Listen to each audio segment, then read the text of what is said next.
হরে কৃষ্ণ কৃষ্ণ কৃষ্ণ হরে হরে, হরে রাম রাম রাম হরে হরে।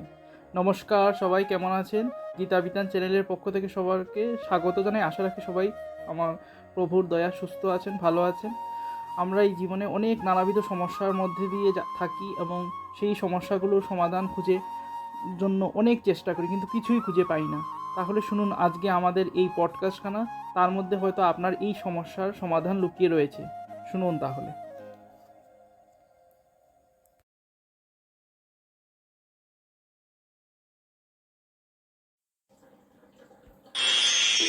বাজ পাখিকে পক্ষীরাজ বলা হয়।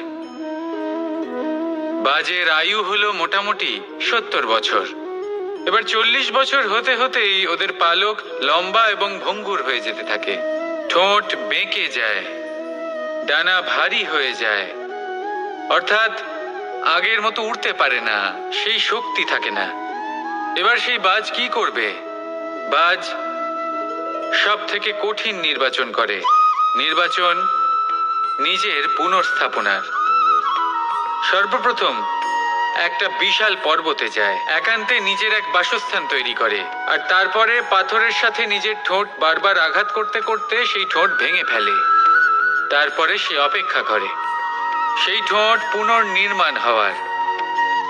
তারপর সেটাই করে নিজের পালকের সাথে। তারপরে নিজের ডানা থেকে এক এক করে ভারী পালকগুলো ছিঁড়ে ফেলে দেয়। আর তারপর 150 দিনের এই যন্ত্রণা সহ্য করার পরে ও ফিরে পায় নিজের ওড়বার অনন্য ক্ষমতা, সেই শক্তি। আর তারপরে ও জীবনের পরবর্তী 30 বছর বাঁচে। কি বুঝলেন আপনি? যদি ইচ্ছে শক্তি থাকে তাহলে একজন দুর্বলও শক্তিশালী হতে পারে। আপনিও এটাই করুন। নিজের অতীতের যন্ত্রণার বোঝাগুলিকে ত্যাগ করুন আর কল্পনার খোলা আকাশে উন্মুক্ত হয়ে উড়ে বেড়ান। নিজের পুনর্স্থাপনা করুন, তবেই সর্বশ্রেষ্ঠ হতে পারবেন।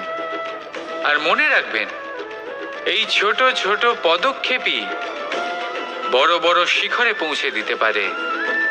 তাহলে আসুন আর আমার সাথে ভালোবেসে বলুন, রাধা রাধা। এত সময় ধরে আমাদের সাথে থেকে আমাদের পডকাস্ট শোনার জন্য অসংখ্য অসংখ্য ধন্যবাদ। আমাদের চ্যানেলের পরিবারের সকলকেও অসংখ্য ধন্যবাদ। যারা আমাদের চ্যানেলে নতুন আছেন তাদেরকে অসংখ্য ধন্যবাদ। প্লিজ পাশে থাকবেন এবং যদি আমাদের পডকাস্ট ভালো লাগে লাইক, শেয়ার, সাবস্ক্রাইব করবেন। অসংখ্য ধন্যবাদ।